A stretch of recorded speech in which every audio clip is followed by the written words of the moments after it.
Hello, I'm Margaret Rather. I'm the playwright for Mysterious Journey.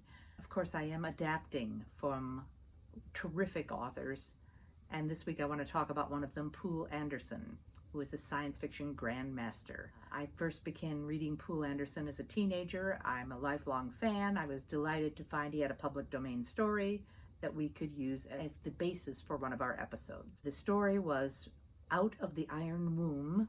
In Mysterious Journey, it is called Vengeance Game. Poul Anderson was born in Pennsylvania to Scandinavian parents. Shortly after he was born, they moved to Texas, where he spent his early childhood. Then his father passed away, and his mother took her son and returned to Denmark, their home. So he spent his adolescence and teen years in Denmark, and this shows up in a lot of his stories that bring in Viking lore. He was a proud son of Denmark. But then came World War II. He and his mother returned to America in fleeing from the Nazis, and he enrolled as a freshman at the University of Minnesota. He majored in physics, planned to be a physicist when he graduated. However, as an undergraduate, he began writing and selling short stories. By the time he graduated, he had a very successful career as a full-time author. 3 Nebula Awards, 7 Hugo Awards. He was named a Grand Master of Science Fiction by the Science Fiction Writers of America. Other sci-fi writers were also fans of Poul Anderson.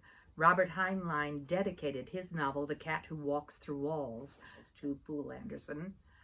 And Philip K. Dick made Poul Anderson the main character in his short story, Water Spider. So everyone was a fan.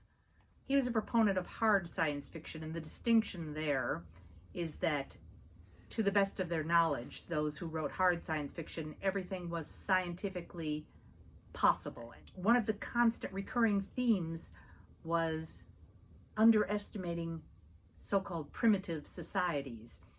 That kind of plays out in Vengeance Game, the episode that we did based on one of his stories. A primitive ritual and a primitive weapon figure largely in the climax of the episode.